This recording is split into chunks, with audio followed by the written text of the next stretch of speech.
Hello, listeners, and welcome to the Bloodlust. This is your go-to podcast for classy broads talking horror since 2014. This is our 300th episode. Pew, pew, pew, pew. And first ever video episode. This is what we look like. Hi. Is this exactly what you thought we would look like? I've often told you listeners that I have a face for radio, and that's true, and that's why we don't do video episodes. How dare. Don't make fun of that baby. But at least Kay is cute. That's true. My name is Amy. I am your fearless leader, joined as always by my lovely and talented co-host, Kay. That's me. That's Kay. Show them your shirt. Other way. Mirrors are hard. You did it. Cute. Boo. As I said, 300th episode. This is our Women in Horror Spectacular. Because, as you know, we've been doing horror homework. We just did Black Horror History Month, belated, last time. And now we're back with Women in Horror. Also belated because it's, supposed to be March. And it's April. In fact, it's almost May. And sorry about that delay. We're busy. We got back from our cruise last Saturday and really didn't have time to watch 3 movies and figure out how to do a video podcast and all of that in a day, so. And my work's being jerks and making me work extra hours. 10s and Saturdays. 10s across the board. Yeah. So, we're delayed, but we come to you now as cruise people. That's right. Not something that I thought would happen, but... Amy was already looking up our next cruise before we hit the airport to go home. It was. I gotta say, this is not a paid promotion, but Virgin Voyages, guys. Virgin, if you want to send us. We loved it. We think you should go. As podcasters. It was really gay-friendly, really diverse as far as who was on board. It was very clean. It was really fun. Everyone was super friendly. The food was amazing. Every night had a theme night. So we had a pajama party. We had a red night. We had a glitz and glam night, which actually I didn't make it glitz and glam too. But you did it at the beginning. You just changed. Yeah, I got cold during dinner, so I just put on clothes, and then a bunch of people came up to me and asked me where my outfit was, so that made me feel great. Yeah, Kay was renowned on board as a snappy dresser with great shoes. Talk of the town. Mm-hmm. Yeah, we had a great time, and any cruise line that has its own drag queen on each ship. For sure. Yeah, great. And if you're vegan like me, all of the food was labeled. There was something I could eat at every place. It was great. There was one, cute fancy restaurant that had a 5-course prefix and had vegan options. They changed it 3 times on the ship. We went twice. Mm-hmm. It was great. So anyway, that's enough paid promotion for Virgin. Unpaid promotion, sorry. I also am very sad to report, you listeners probably know that I'm very old, even though I don't look it. But I now need reading glasses. And this is... Shut up! This is a promotional or this is a PSA. For sure. For all of you 40-somethings out there.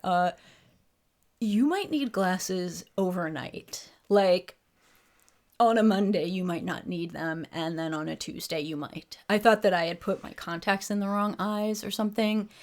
No. That's how quick it happens sometimes. So that happened the first day of our cruise, and I still managed to read 2.5 books. I just had to go like this the whole time. Oh, I also want to point out, now you get to see how much my eyebrows move while I talk. Although, since I can see myself right now, I probably won't move them as much as I normally do. I'm just looking at myself right now. Yeah, Kay will never notice, because they will just look at themselves the whole time. Yes, you're very cute. Also, just an aside, pretty bird. Our 8-year-old neighbor, Kyron, came over this past week and said to me something like, "Why does your face move so much?" It's called acting, darling. Look it up. I can't do anything about it. Anyway. It's really funny when they read, too. It's always... Yeah. Okay, before we start reviewing, we have 3 movies to review today. Number 1, Prevenge, directed by Alice Lowe. Number 2, The Stylist, directed by Gevargizian.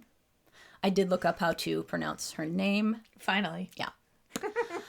And number 3, Huesera, The Bone Woman, directed by Michel Garza Cervera. Look at me rolling those R's, huh?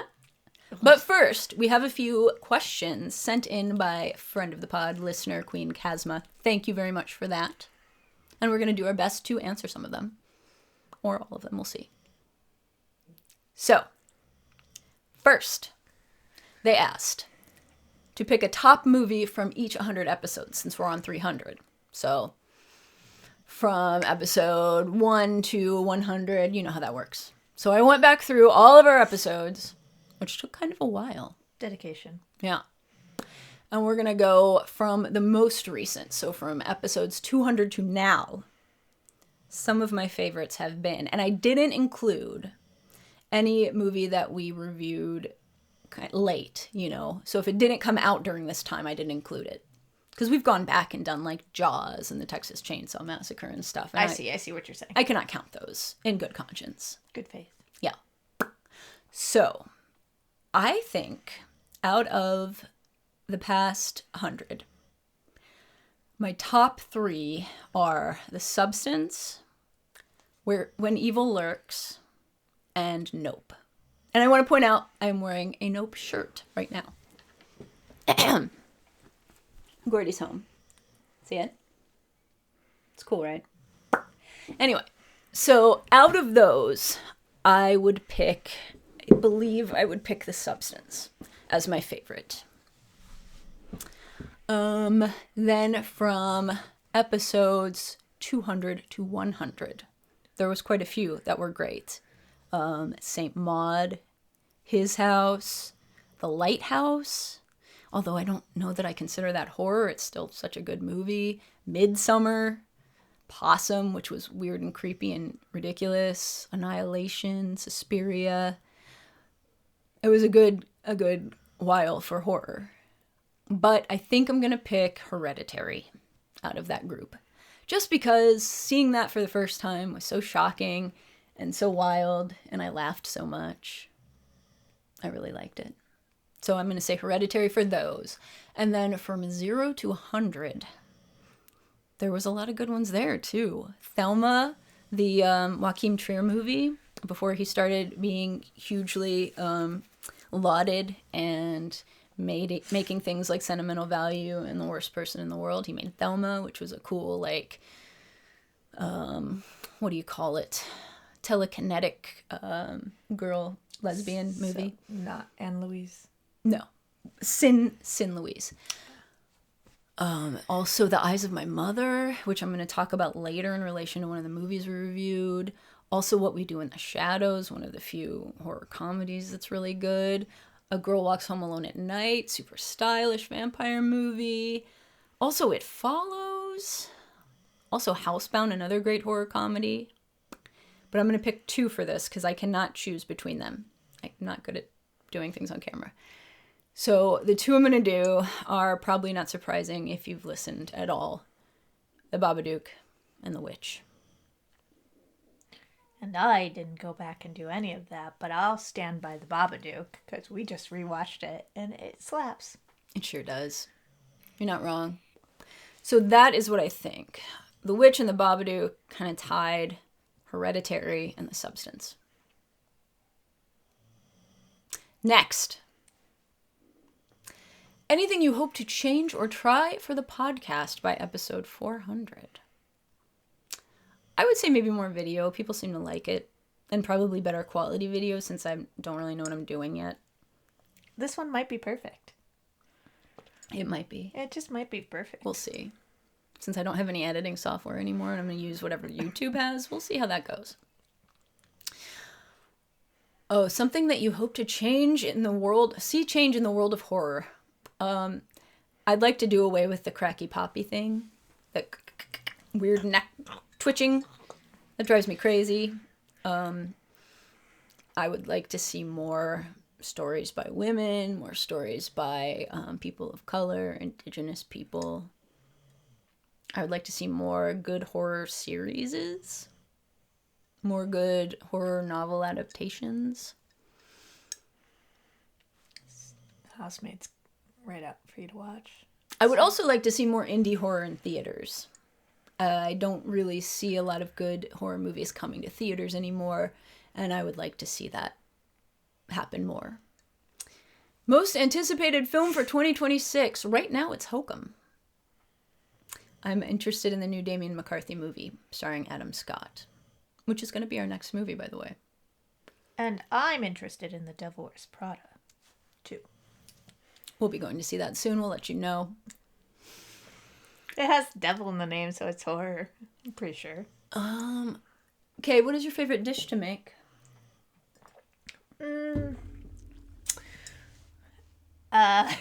Hamburger helper. That's very true. Tell them why. I don't know. It's just very nostalgic. I found a pretty good vegan recipe for it. Tastes exactly like the box shit that my mom used to make. Yeah. It's very good. I made it for my parents one time, and they both got seconds. They thought it was the best meal that I've ever prepared. Possibly because it doesn't actually have any vegetables in it. They hate vegetables at your parents' house. Hate vegetables. Every time I go over, I look in the fridge, and I'm just like, all right, I'll just make myself a salad. Not a single vegetable. We've got canned. Pickles. We've got pickles. And probably... And so much kraut? applesauce. Slaw of some kind? No. No? Not even slaw? No. Okay. I think your most impressive dish might be your tarte tartane. Oh, a tarte tartane? Yeah. They're so pretty. They are pretty. Yeah, I like to do a bunch of tarts. Like, I like any kind of tart, especially savory. A vegetable tart. I think maybe my favorite thing that you make, though, is risotto. Asparagus and pea risotto. It's been a while, and we've got a lot of peas. Yeah. I said that this morning. So many peas in the freezer. Look at all these peas. There's a subtle hint. Not so subtle. And you're just doubling down on it. Heard. Got it. Risotto. Favorite experience over the past 100 episodes. Oh, shoot. I didn't read that right. Over the past 100 episodes.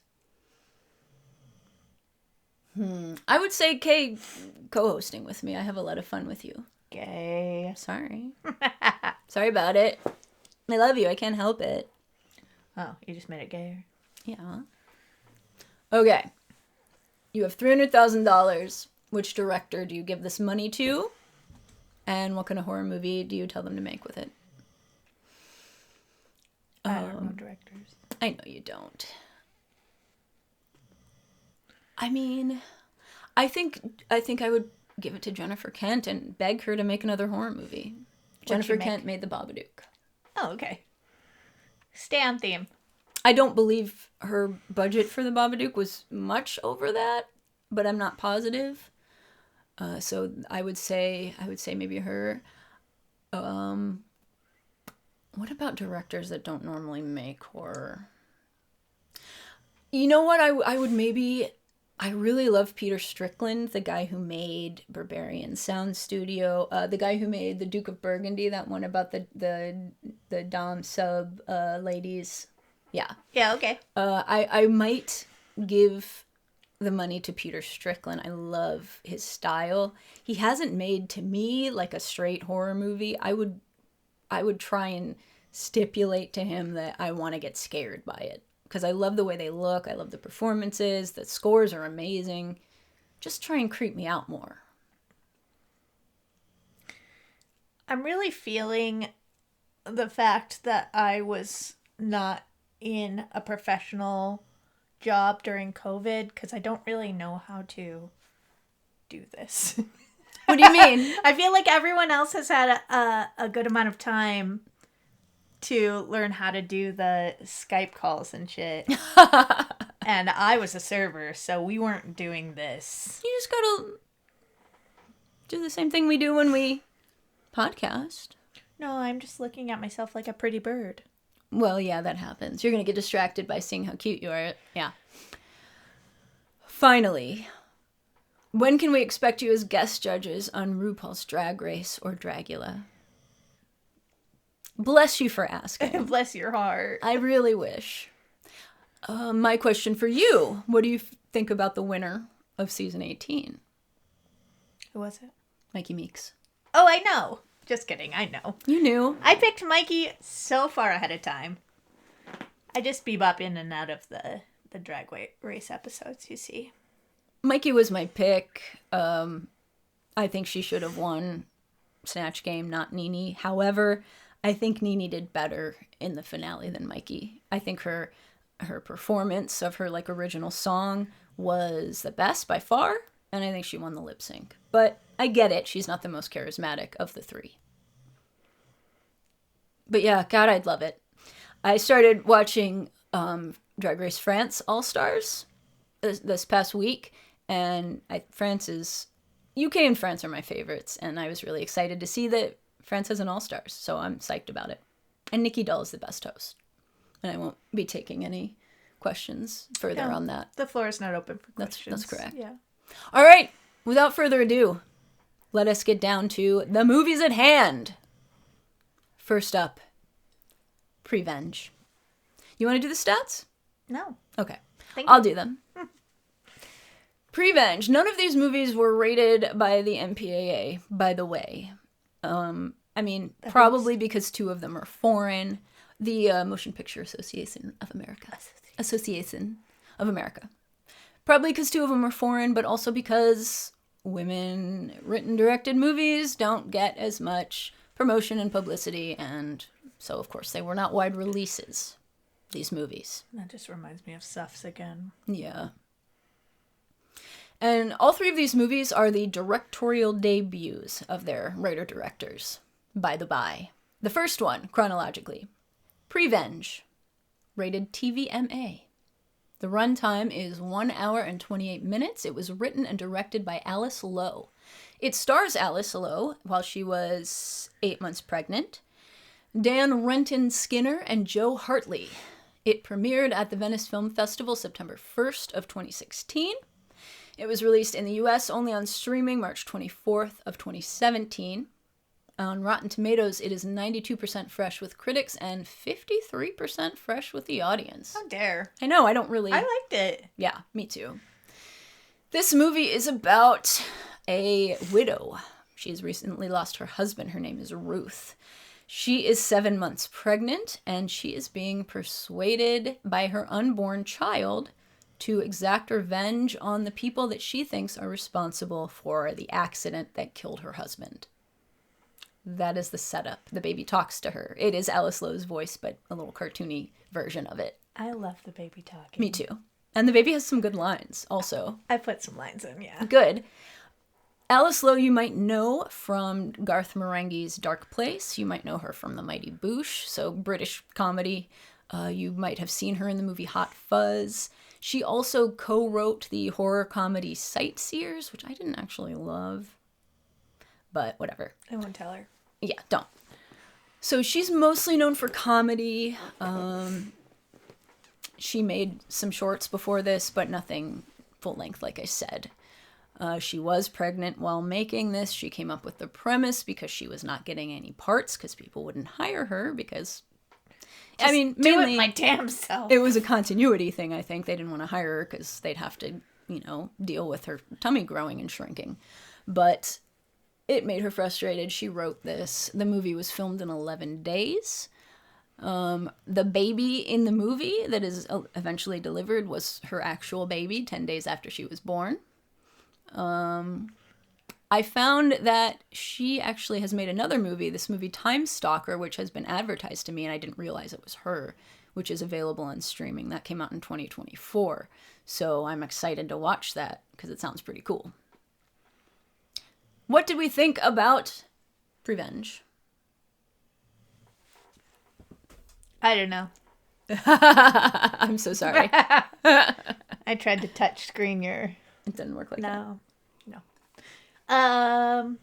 I liked it. I think that the plot was good. Of course, I would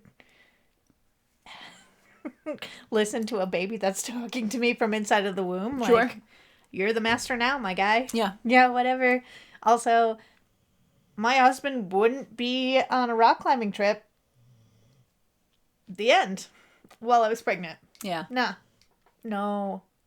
You know what it made me think about? What? Those documentaries about the climbers that we've been watching where they're just totally selfish and risk their lives and they have a bunch of kids. Yeah. It's always some dude and their poor wife They who's just like... need it. They Yeah. just need the adventure. Mm-hmm. Yeah. Go buy a stupid sports car. Stay home. Did you find that the comedy worked for you? Yeah. Yeah. For sure. I agree. I found this very funny. I really liked the opening setup with the reptile house. guy. Yeah. I feel like the writing is just really, really spot on. You know, she says things that you would want to say, but you just don't feel like you can. Or you wouldn't think of it in the moment, but Yeah. she just goes for it. Whatever. So she's going around. We kind of see her mid this project. We don't see the point where she's like, maybe I should go around killing people because my baby's telling me to. She's just in process. So we don't really know, like, who is this woman and what is she doing? She just goes to this store saying she's, like, looking to buy a lizard for her son or something, and the dude is a total tool bag, and so she kills him. And then she goes and gets a DJ who... They're all people that were on the trip. Yeah. Also, at the prenatal... I like that the movie does tell you what's going on in little ways through the baby. Yeah. Like, at the prenatal exam, the doctor is just like, the baby's in charge now. Baby'll tell you what to do. And then, like, it immediately cuts to the baby being like, anyways, we have to get revenge for Daddy. That's right. Yeah. Tiny little psychopath. There's so many great little bits of dialogue in this. There's a great scene where she's with this DJ is like the most repulsive man in the world, and With his wig. with his wig, and which he barfs into, And then makes out and with then her kisses in the her cab. and gets like barf on her face. Oh, God. Yeah. He also gets his dick cut off, so we're gonna give him a plus half star for the dick. If you will look right here. No. Where did I put it? No half star for dismembered member. Why? Because it's gross. It was just like in her hand. That was what was so gross about it, and great. You're not gonna award. No half star for a dismembered member. Okay, fine. Thank you. Let it be said. It's also not just men that she's killing. There's this great scene where she tries to get a job. She tries to get. She's interviewed by this lady who's Kate Dickie from The Witch, the mom from The Witch, also from Game of Thrones. Her name's Ella. Oh, thank you. She's being interviewed by this lady who is basically telling her, like, we're not gonna hire you. You're gonna be out on maternity before you even unpack your stapler. Not that that's necessarily a problem. So she's just dealing with a bunch of stupid bullshit from people, and her rage has this wonderful outlet, so she has a bunch of people to go kill. It's a revenge movie. I really like the backstory that she gives for the reason that she's encountering all the people. Like, she sat down, she thought about it. Yeah, I need a new flat because I'm getting kicked out of mine, even though I'm pregnant and whatever. That's a reason. Yeah. New job. I don't even remember why she went to go see Len. Which one was Len? The one she climbed out of the doggy door. Oh. Wait, didn't she... Oh, no, that was... I'm sure I have it in my notes, actually. Well, she stabs him. Len's a girl. Oh, yeah. Oh, yeah. She's doing door-to-door charity. That's what it is. And that one fights back and gets her. Yeah. I think the performance by Alice Lowe is great. Yeah. And her line delivery is great. I like how unafraid she is of making her Ruth unlikable. And just ugly.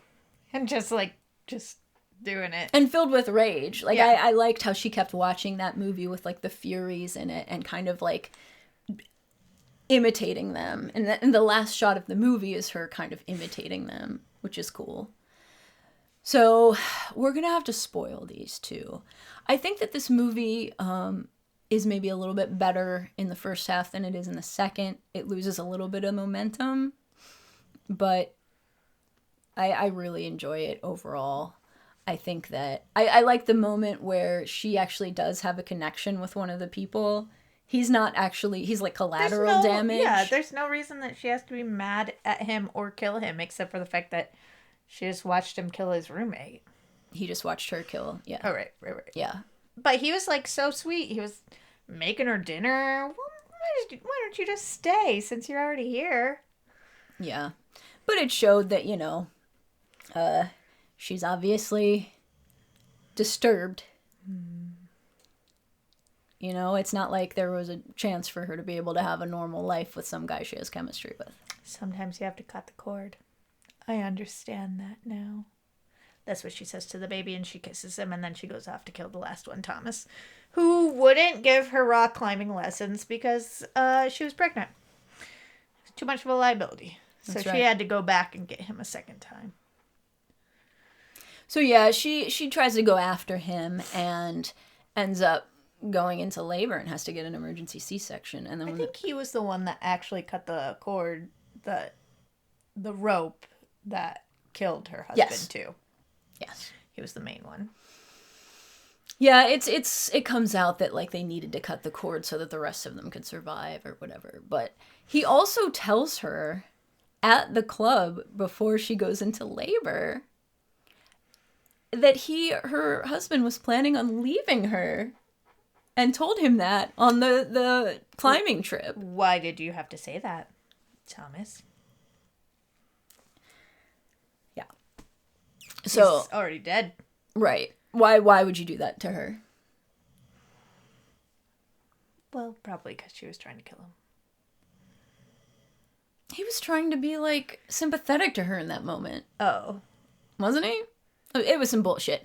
Anyway, baby is born, and then she realizes basically that it was not the baby. The baby is normal. The baby's normal. So she's like, okay, fair. well, I still need to do this. So the last shot is her seeing her final victim, the guy that actually cut the cord on the cliff, the very same cliff that her husband fell from, and going up to push. I don't know that I think that literally happened, because why would he be there? And why did she see him as her husband when she first walked up? Sure. I'm not positive that really happened, but I like that it ended on that. Do you think she jumped? No. All right. I think that it is possible that you might not like this movie as much as we did if you do not like British humor. Sure. It's not for everybody. It is a different kind of style, I think. And but I like it. We watch a lot of British stuff and we very much enjoy British humor, so we enjoyed it. I enjoyed it very much. You too? Yeah. Yeah, I would give it I'd give it a 3.5. I'm like higher than middle of the road. Would give it a 4, except for I didn't get to see the ding dong before it was just in her hand. Did you really want to see that guy's ding dong? No. But rules are rules, babe. Okay. I give this one a 4. I like this. I first saw this at the airport one time when I was traveling. Sure. And I enjoyed it. I also like the makeup that she does when she goes to the costume party. Creepy. I've done that makeup before. I don't know if somebody did it before Fever Ray, but the artist Fever Ray, who appears in The Bride, P.S., did her makeup like that in one of her music videos, and I copied it for a Halloween costume one time, and Alice Lowe copied it for... And then she copied it from you. Or me. From the Halloween party. Possibly. That's rude. Didn't even give you any credits. I know. I saw the credit sequence and you weren't there. I wasn't there. Yeah, I wasn't there. All right, so that is what we think of Prevenge. I recommend it. I should mention that it is streaming on Netflix. It's also on Shudder, and if you have a library card, you can get it on Hoopla. Hoopla. Yeah. Next up, this one I had not previously seen. This movie is called The Stylist. This movie is unrated. It has a runtime of 1 hour and 45 minutes. It was directed by Gevargizian. It was written by her, Eric Havens, and Eric Stoltz. Not Eric Stoltz like Mask and Pulp Fiction. Different person. It stars Najara Townsend, Bree Grant, and Jennifer Seward. It premiered at Fantastic Fest September 26th of 2020. It was released in the US streaming only March 1st of 2021 on Rotten Tomatoes. Again, 93%, fresh with critics, 42 with the audience. So not exactly the same, but still a giant disparity. Yeah. I think you might find that there's a trend here with female-made things being rated highly by critics and not so highly by the audience. What do you know about that? What you know? This movie is about Claire. She is a hairstylist. She is very awkward, and she's also very lonely.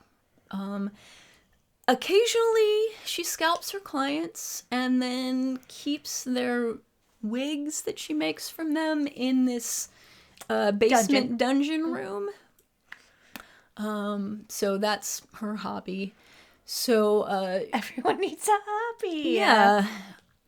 A bride-to-be, who is one of her clients, convinces her to do her wedding hair and kind of brings her into her circle of friends. And Claire is very excited by this. Unfortunately, she is too weird and she screws it up. Spectacularly so. So much. Yeah. Jill Gevargizian, or Jill 6, as she sometimes goes by, is also a hairstylist as her day job. This is based on a 2016 short that she made. She has a cameo as one of the victims here. This is the long black-haired girl with all the tattoos. That's correct. I loved this movie. You loved it?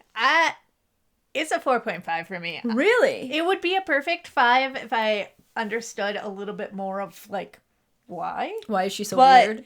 Also, it was just so uncomfortable. Her style was so adorable. I fucking loved every part about it. Everything made me cringe so bad. Made me so, like... Awkward, God.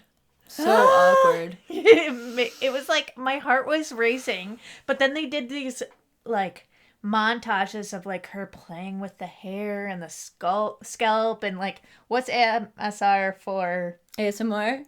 For visual. I don't know. Well, it tickled your I just sweet loved spot, it. I was like, I can... Watching that makes me feel like I know exactly how that feels, and it's just so relaxing having a hairdresser, like, give you shampoo nice your hair and just play with your hair, yeah. Oh, God, I loved it. I loved every second about it. I really liked how this looked. Yeah. It was very pretty. She does a really good job visually with, like, it has really kind of giallo vibes, giallo colors. Giallo. It's got beautiful colors. The montages were cool. They were kind of long for me, but... Yeah, I mean, I liked the first one. I liked the second one. The third one, maybe a little too many times, but I still loved it. I think this one was a little long, personally. Yeah. It could have been cut about 15 minutes, I would say. You gotta get to that bride. Yeah. But I liked a lot of the backstory of the, you know... I liked also the fact that they went into... Was it Bree? Was that her name? What was her name? The hairstylist? No, her name was Claire. What was the bride's? Olivia. Where'd I get Bree? That's the actress's name, I think. I liked that they went into her life as well a little bit. Yeah. Although she uses split screen here, and while I like split screen, they didn't need that at all. That seemed a little... It didn't match up well enough to have the split screen look effective. She just really wanted to use split screen, I think. Yeah. That's fine. Which I guess I get. Yeah. I feel like the director didn't give us a lot about who Claire was, but the performance and the way that Claire reacts to things gives us a pretty good idea of what kind of person she is. Like, she is very anxious, and she is very, very hard on herself. Yeah. You see her, like, abusing herself in the car after she has bad interactions Just with like people. the slight, like, yeah, I guess that was a little uncomfortable to say, but like, everyone's just gonna let it go. Fuck you! I can't believe you said that. Fuck, fuck, fuck. It's like the equivalent of, like, a server telling you to enjoy your dinner and you say you too. You too, And she yeah. goes into the car and, like, freaks out about it. The only thing that I didn't quite make a connection with personally is, like,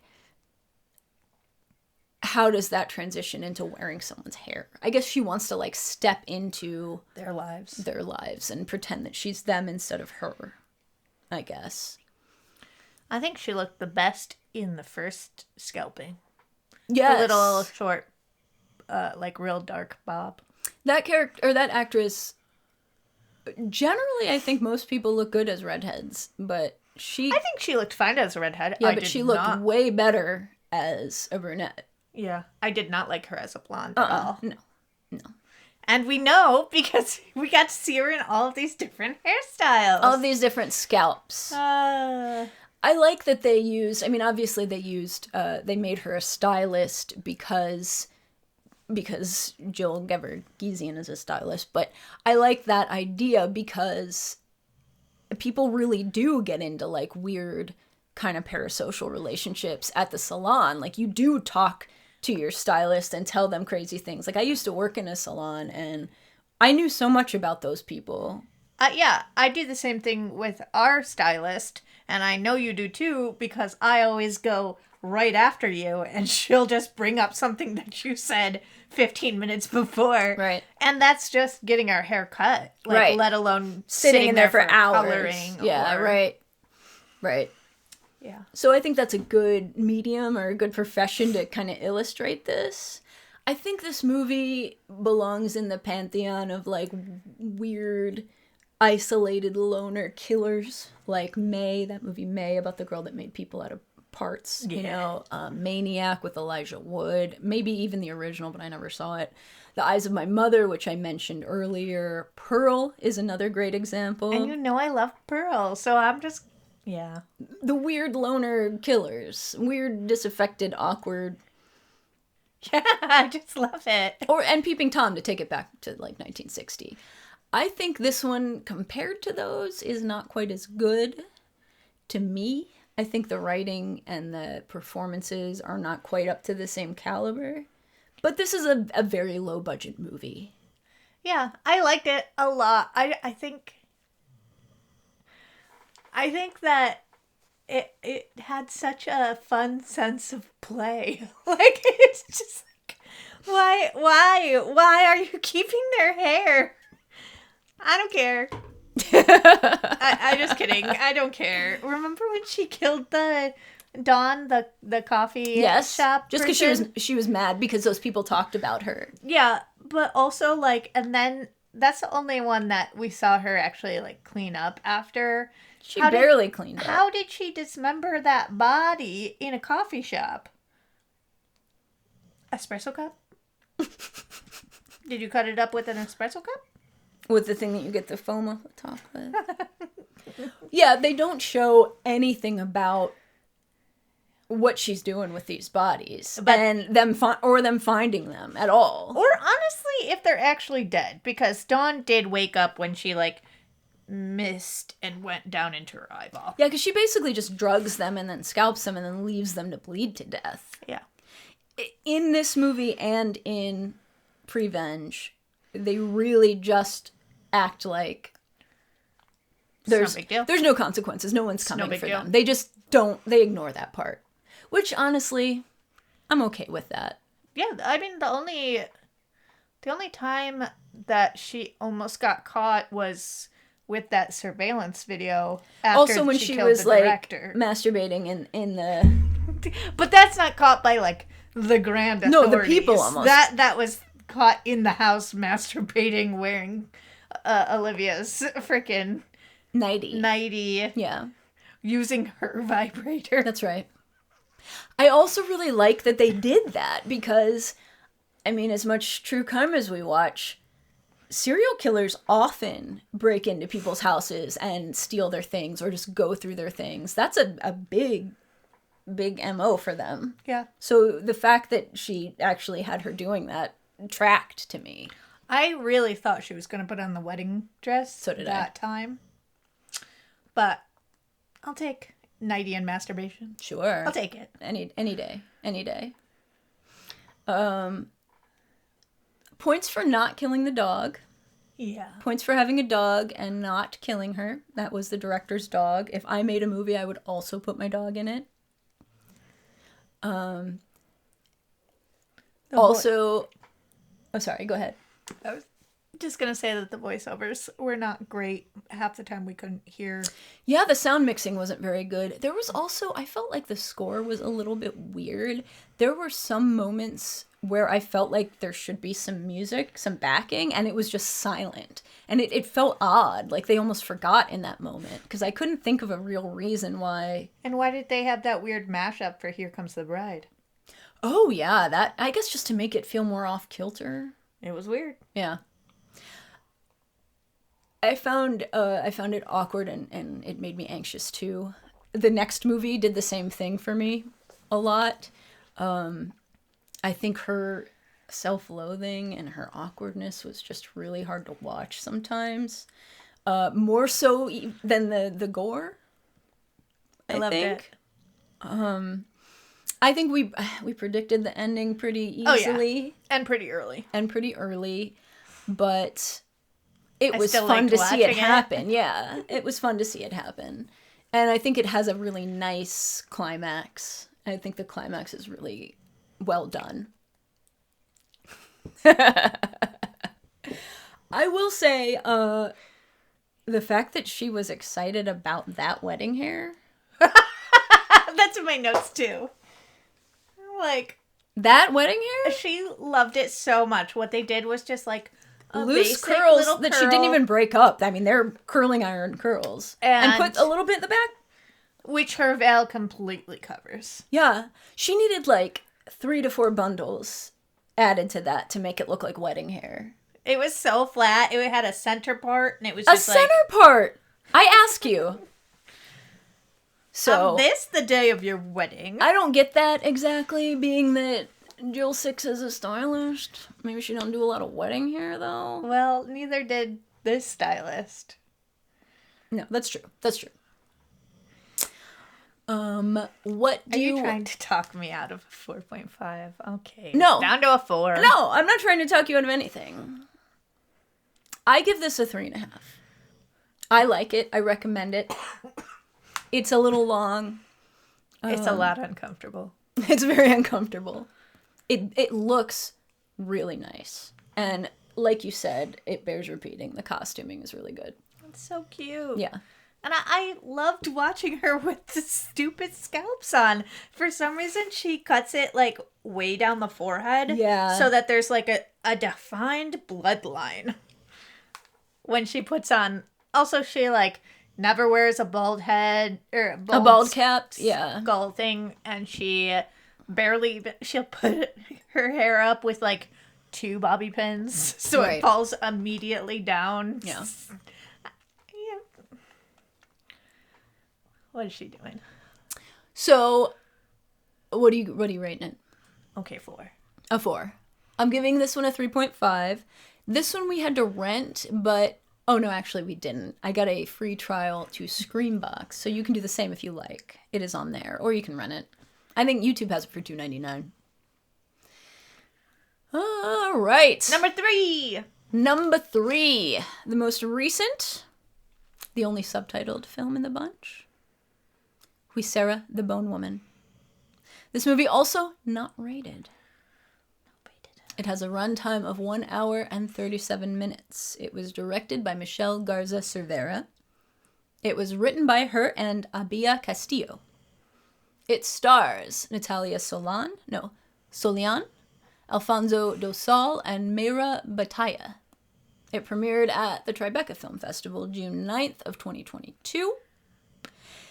It did have a limited theatrical release, so I guess I should say. One of them did get sort of limited released. February 10th of 2023. This one is 97% fresh with critics and 65% fresh with the audience. The highest rated of the three. This movie is also about someone who's pregnant. Valeria.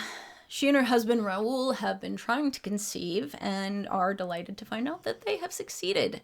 However, Valeria soon begins having second thoughts, really soon. She used to be a riot girl, you know, like 90s zine, kind of early 2000s, you know. She had a girlfriend, shaved her head, blah, blah, blah. How is it possible that she's become so square? Because her brother died, and she had to take on the family's pride and do whatever her brother was going to. So instead of leaving with her girlfriend, she applied to a college and found a man and settled down, and now is having a baby, even though she was happier with her girlfriend. Her family knows she don't care about no kids. Yeah. She never, And they don't seem very supportive at all. Her sister was like, you've literally never held your niece or your nephew. You never cared. Right. The one time you did hold a baby, you threw it down the stairs. Yeah, there's that. So, this is all going on. Also, some kind of evil spirit with bad joints is stalking her. Crack-a-lackin'. And making We're her... crack-a-lackin'. We're crack... Yeah. And making her look crazy and violent. Yeah. Evidently, again, first feature, evidently this director directed a remake of The Hand That Rocks the Cradle in 2025, starring Micah Monroe from It Follows and Watcher. I had no idea that a remake of The Hand That Rocks the Cradle, which is like a 90s movie about an evil nanny.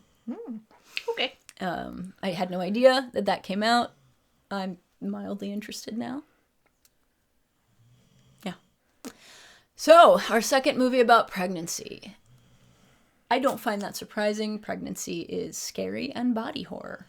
Yeah, and also it could potentially affect 50% of the population, and you know, it is a weird part of life that even if you are in a happy partnership, like, they just don't understand what's going on because... Right. How could they? It's all new to you, it's all new to them, and they're not inside of your brain or body feeling any of it. Yep, and we all know how women's pain is often minimized, and, you know...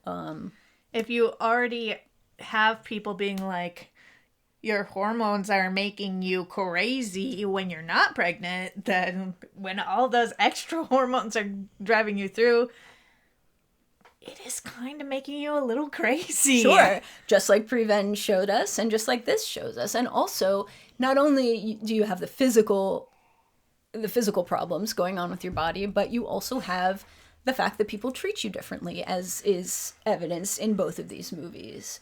Her husband, as soon as she becomes pregnant, doesn't want to have sex with her anymore. It might hurt the baby. Yeah. And she's immediately expected to give up her job making furniture in her workshop, even though her husband seems to have an office.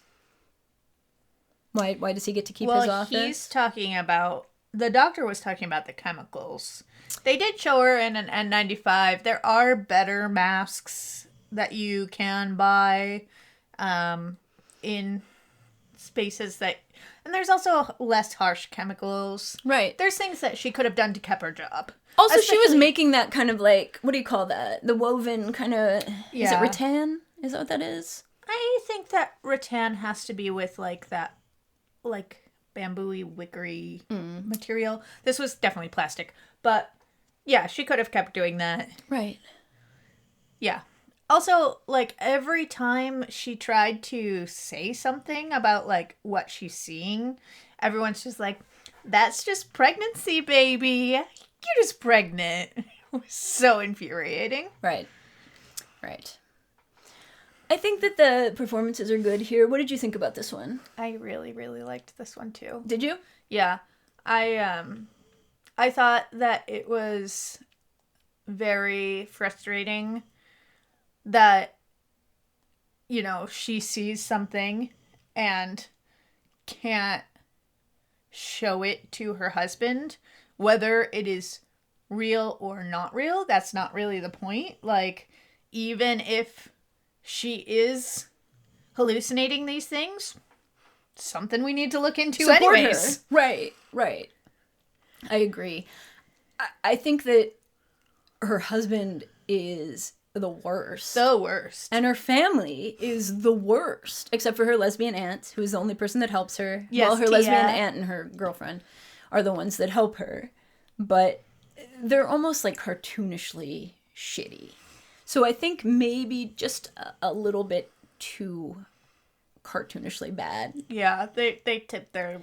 Just not They supportive. tiptoed over the line a little bit too far. Yeah. But it's rooted in the way that they absolutely would treat her, I'm sure. Yeah. I think that they do a really nice job here, and what I liked about this was how much they go into her backstory, her history, and how that's affecting her. I think that the characters that they choose for the flashback are terrible. Oh, yeah. I don't know why they wouldn't have just used the same characters and tried to de-age them a little bit with makeup and outfits and stuff, because they don't... It's a little confusing because they don't look at all like the people they're trying to play. Yeah. That's we get one mention of, like, a shaved head. Yeah. And you can't even, like... The one girl's hair, I guess, looks similar in a way that she was a teenager and didn't know how to style curly hair, and she knows how to now. Right. But then the main character, yeah, you don't even have the hair as reference. Just a bald, blondie little kid. Yeah. But I did like the amount of backstory they give her, where, you know, in Prevenge and in the Stylist, we don't get any. In this, they give you some nuance, and it was good. It was well done. I have to deduct points from any lesbian sex scene when they're going downtown and the girl does not put her hair up. Honestly, this one gets points from me. Why is that? They had them actually, like, in positions that are correct. Yes. It's not just two ladies with a sheet pulled up and their hands up here. Right. Just being like, is this what sex is? I just thought Is this right? she needed to put her hair up. Yeah, she had she a should- lot of hair. she would have put and her that hair would have up. definitely been stuck to her. Not and that in we the know. way. No, but I used to have long hair. I never did. Well, I can tell you, your hair goes up. Anyway. I mean, I don't have long hair now and it's up, so... That's true. She reminded me, like, her story rang true to me. Every girl I dated in my 20s was just like this, and they've all gone on to get married and have kids, you know. She is, and probably have gone through moments where it's like, All right. I I have to grow up and do this now. Be straight. and then have looking a back family. and think and wondering, you know, what did I miss out on? Right. I thought this looked very nice too. I think that all three of these movies have visuals down. I loved her furniture that she made. Yeah. The crib was crib adorable. was so cute. The rocking chair was really cute. Yeah, this had a nice. I noticed a lot of stuff about her apartment and stuff being cute in this. Yeah. That mustard velvet sofa. Yeah. Yes. Ooh. Yeah. -1/2 star for killing the dog, and also for keeping the dog on a tiny short chain. Fuck everyone in her family Yeah. for that and for how they treated her. And the kids. Oh The my kids God. were terrible. Their mom was like, don't let them eat candy. Don't let them watch TV. They'll never go to bed. So she's like, cool aunt. She's letting them watch a movie. Her sister calls to check in on her. And the kid turns up the volume so mom knows. Like, kid, we're in this together. I'm being cool aunt. Yeah, they were awful.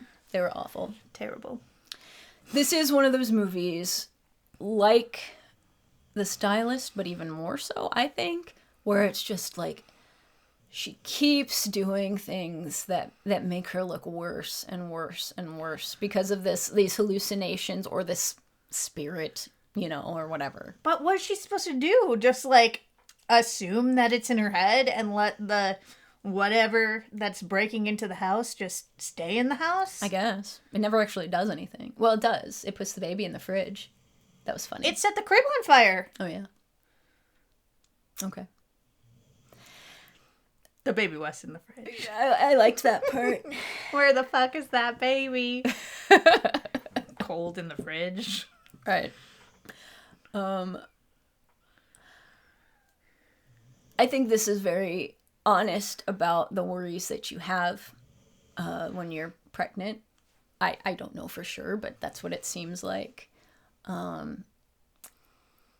feel like the way that the monster is personified. This is another movie where, like, the monster is her worries about, her misgivings about pregnancy and or being a mother, and the way that she's changed her life to be more heteronormative.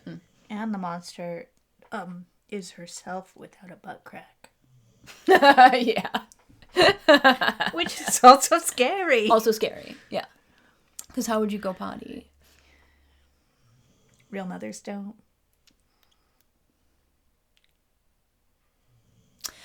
Yeah. I don't really get the monster so much in this, but I get that the bone thing is a reference to someone telling her that, like, when you give birth, it's like all your bones are breaking. So yeah, wait till delivery. It feels like every single one of your bones are breaking. Right. So I get that part. The like lore about Huisera is, I think a Huisera is someone who like takes bones and assembles them to make the person or the creature and then brings them back to life. So I don't understand. I don't really understand going to the brujas. The brujas. Oh, you did it. Don't ask me to do it again. It won't happen. Yeah, that whole part. Other than like us getting to have a kiki with Auntie, with Tia, that I liked that part, but like I didn't need the witch doctoring of it all. I liked that there was like these women that were able to help her. I liked that was why, you know, how they resolved it. I don't think they do a great job of I don't think they do a great job with like the climax of this, with showing the ritual and the necessity of the ritual and stuff. I think that the first one was fine. The second one was, number one, during the first one, she was like, I don't fuck around with dark magic. Yeah. And then she was the one to do the second one anyways. Whatever. That was weird. But also, I didn't really understand, did she do it? Did she save the baby? Did she do it? I think, here's what I think about the ending. Go ahead.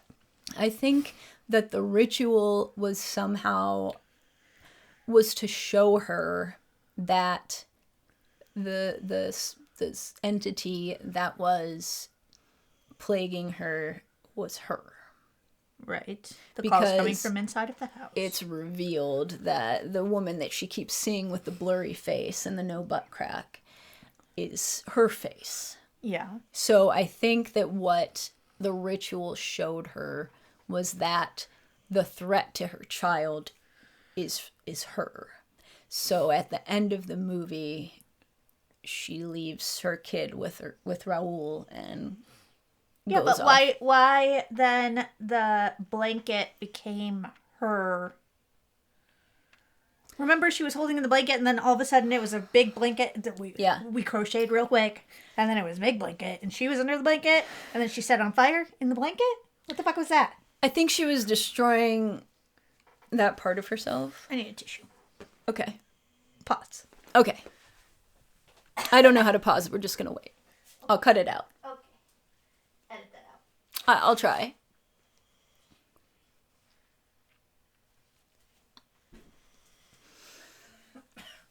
Can't breathe.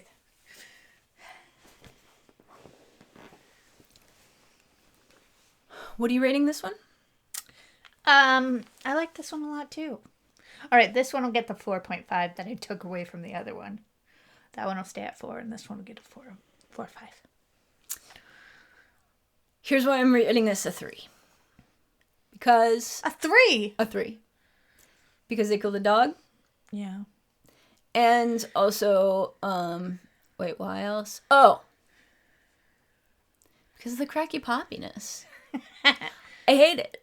I don't find it scary. I don't think that this movie, as much as I liked the story and the background of the character and the character development of the main character and the Tia and the girlfriend and stuff, I didn't think it was very scary. I think it had a lot of like awkwardness, and anxiety, which I like, but I didn't think that the supernatural aspect of it was very well done. Heard. But I also did like that they didn't make her be the martyr, be the woman, be the mother, give up the rest of her life. Yeah. She realized this ain't it. Right. And honestly, the dad didn't deserve her.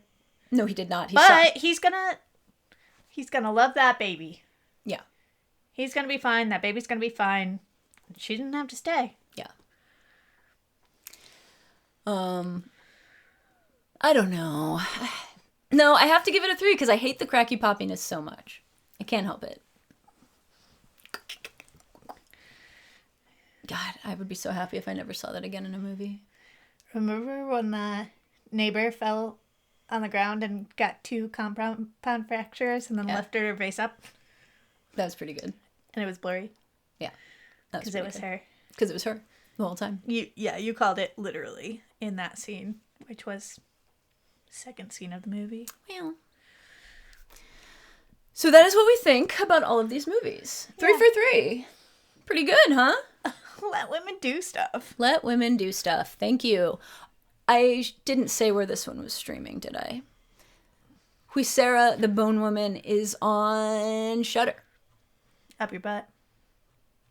Uh-oh, my disk space is almost full. Is it still recording? Yes. Okay. Want to talk about what you've been reading real quick? It's hard to describe. I tried to describe the book that I was like, it's a 5 stars. I can't tell you. Just tell them what it is then. All right. And that you loved I can read what they wrote. Let's see what Goodreads has to say.